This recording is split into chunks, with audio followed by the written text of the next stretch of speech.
Big Zay! Morning, Brad. Morning, boys. What's going on?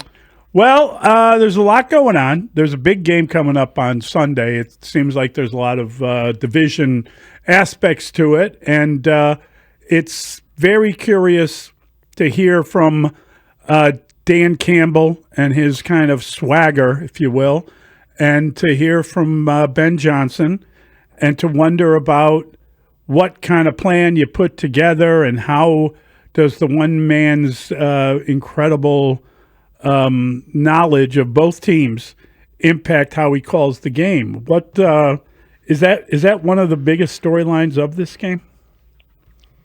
I think it's a significant storyline. No question about it. He knows the strengths and weaknesses of those players, but Matt LaFleur's a pretty good coach, and he's got a good staff, and they could identify strengths and weaknesses of the Lions this past week. I think it's probably overblown a little bit,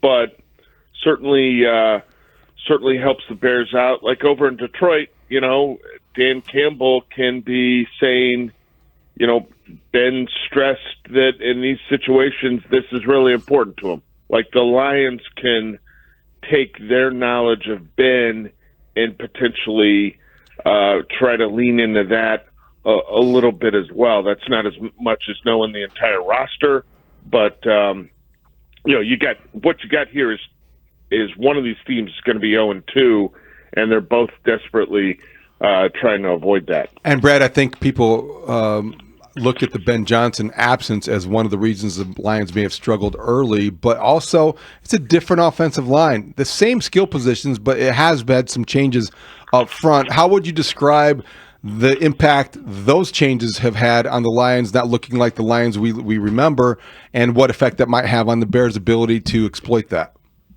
Yeah, they are still elite at the offensive tackle position, but I think when you look at the Lions from guard to guard, it's not real good right now. Graham Glasgow looks a little bit out of position at center. They've got second-round pick Tate Ratledge at right guard, and Christian Mahogany was over at left guard. That guy was a late-round pick last year. I want to say he was a sixth-round pick. So that is an issue that they're going to have to improve upon because, we talked about in the past how well the Lions ran the football and what they did offensively and the great offensive line, and it was a terrific offensive line, but they've got some issues from guard to guard at this point. Brad, what's your read on the injury report? You've seen tons of these. What did you learn from it? What do you believe? Who's in, who's out? Do you think it's that noticeable given some of the designations? Well, I think you're trying to kind of learn the new staff and how to read between the lines with the injury report. And that generally takes a little bit of time. But Ben Johnson was optimistic yesterday when he discussed the possibility of Jalen Johnson and TJ Edwards being available on Sunday. And then you get the injury report, which was an estimation because they had a walkthrough, not a full practice, but Jalen was estimated as a full participant, which you had to have that. Like, he was limited last week. Were you going to go from missing 6 weeks to a couple limited practices to playing in the ball game? That probably wasn't realistic. So hopefully he's a full participant today. TJ Edwards with the hamstring, and he was optimistic about both of them. Now, Kyler Gordon was listed as did not participate. I don't think Ben was directly asked about Kyler. You would think he probably needs to do something today to have a decent shot of playing on Sunday. Brad, I just wonder, big picture, what you think about what we have heard from Ben Johnson since the loss. The day after, he immediately owned a lot of the things he thought he could have done better, from the penalties, 12 of them that he feels like are sloppy and can be coached, and to the challenge to not kicking the ball out of the end zone, should have kicked it out of bounds. And then yesterday we heard him again say, well, the best way to get Kyle Monangai the ball, he needs to call more runs. So he's definitely not afraid to put himself at the front of the accountability game. Is this a shift in tone? We go from confident Ben Johnson to introspective Ben Johnson to, I think he's being very hard on himself. I don't mind it, but I do think I notice it. Yeah, I think you can be very confident in what you do, and project that in front of the entire roster and your staff, and at the same time kind of own things, right? Be able to point the thumb, and I think players will get behind that too. Yeah, the coach said he should have done this better, because the coach isn't going to be perfect every time out. Certainly not in his debut as a head coach. And you see guys that have been doing it a long time that make some mistakes. Like, go back to that thriller, unbelievable ball game Sunday night between Buffalo and Baltimore. And, John Harbaugh made some decisions in that game that I think he'd love to have back. And he's been doing it a long time, and doing it at a high level, super highly successable, right?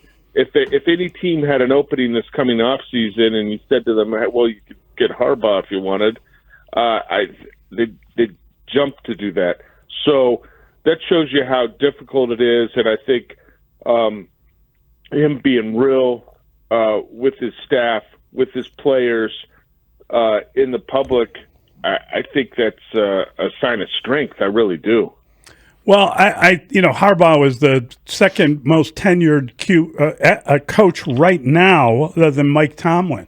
I'm talking about, not talking about Pete Carroll over the years. I'm talking about with the same team right now. Yeah. I'm just wondering, Brad, I know that they didn't run the ball enough. We heard that from the coach yesterday. They ran DeAndre Swift as much as you'd expect. They just didn't run anybody else. They ran the fullback 3 times. The quarterback took off running 6 times, and they never gave the ball to the backup running back. I'm wondering, what does that say? Do they need somebody else to be activated if they're not going to hand the ball to the guy? And what's Roshan's deal? Brittain Brown, whatever. Yeah, well, Roshan's trending in the right direction as well to be back in the mix here soon. He wasn't placed on IR, and so that's a positive sign. I think one of the things you have to keep in mind with the RB2 getting the ball, whether that's Monangai, Roshan, whoever, sometimes game flow becomes an issue for that. And by that I mean, oftentimes the staff will go into a game, and I'm not saying these guys will do it this way, but they'll sort of have a predetermined idea of when they're going to give their top running back a little bit of a break. So it'll be Monangai is going to have the 3rd and 6th offensive series, or 3rd and 5th, and then we'll kind of feel it out from there. Well, if you go out there and you get a false start to begin that 3rd series and an incomplete pass, and it's a quick 3 and out, and you have a 3 and out on that next series, the game flow really hasn't allowed you to get him the ball. Then you're going to have to take some other actions to make sure that you're getting rest for your top guy and your RB2 is getting some work.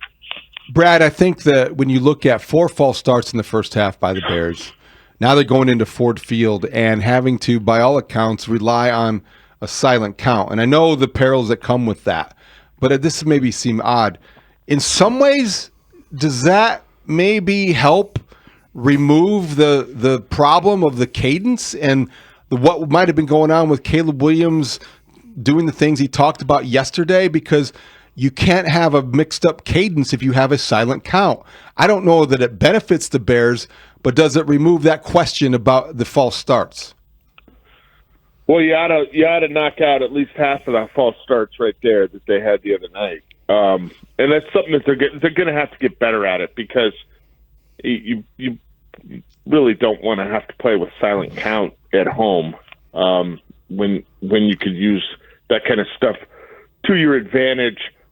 So maybe that simplifies things for them a little bit this week, but you would think that it would probably be a pretty good idea to practice it this week if it is still at a level that is not where it needs to be, which it, that was clearly one of the offensive issues that they had against Minnesota on Monday night. So probably good that they can not have to worry about it this week, but that it's an issue when it's something we heard from the very beginning, like the very beginning, right? They talked about we're going to get all the way down to the basics, and that it's still troublesome, isn't ideal.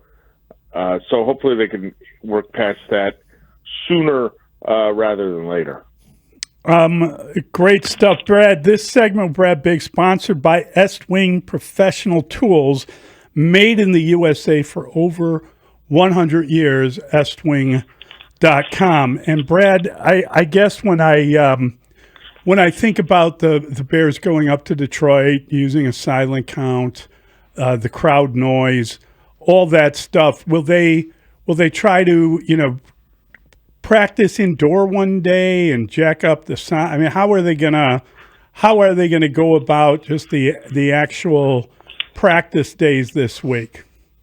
Yeah, that's a good question. They'll practice today and tomorrow, and I mean, it's possible they could go indoors. We've gotten a little bit of warm weather, nice weather back here beginning yesterday, so it might be, I don't know. They can also get the large speakers out along the practice field and just crank those up, which I'm sure the surrounding folks love.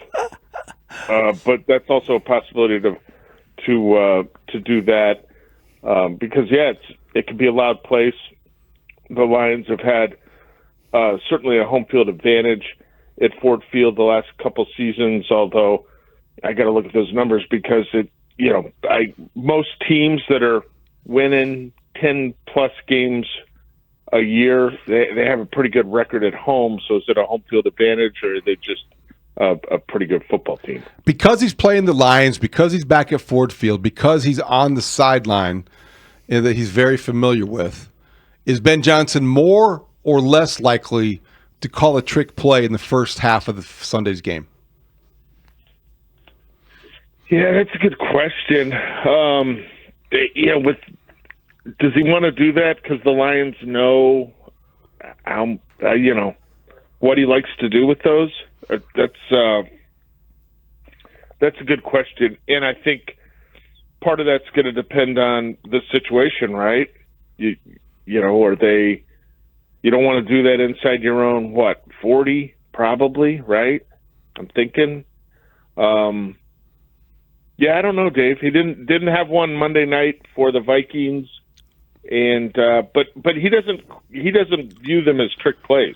He views them as decisions that are sound based on what they're expecting from the defense, what they're seeing from the defense, and things of that nature. You just wonder if he's going to be motivated to show what the young snot-nosed computer punk has grown into as a head coach to his old boss. Yeah, right. But his old boss, it's not like his old boss was preventing him from pushing the envelope every single week. I think Dan Campbell was encouraging him to do that and empowering him to do that on a weekly basis. Brad, we've talked about Caleb Williams ad infinitum. I'm just wondering if his issues with I don't even know how to put it. I mean, when he gets on the run, the best throw of the game was when he went outside. Now that's off schedule, but he found Roma Dunze. It was a great throw, and it was a good catch too. And I'm just wondering, is there some element of his game, whether it's rolling out, doing other things, that needs to be incorporated into what Ben Johnson does? In other words, do you work on his accuracy by putting him in a position where he doesn't have to think about being accurate, or do you still just kind of encourage him to throw the plays that are there in your scheme? I think you gotta hope that he can. It'll slow down for him a little bit. I think that's what you have to hope for. When he started off, things looked great, and I believe the throw you're talking about was in part of that series from the outset where he completed his first 10 pass attempts. But when you saw him in the pocket after that, after his heater had finished, right? Because starting 10 for 10 is fantastic. There were just occasions where it looked like he was sort of on fast forward, like that he was just rushed or hurried in instances where he didn't necessarily need to be, and things went haywire. Like the accuracy on some of those crucial plays, right? Like big plays, big moments was off, and it was off by a lot. So I think maybe a little more time on task plan for Ben, get a little deeper into the season, things will start to slow down for him, because the stuff that he does that few others can even dream about doing is there.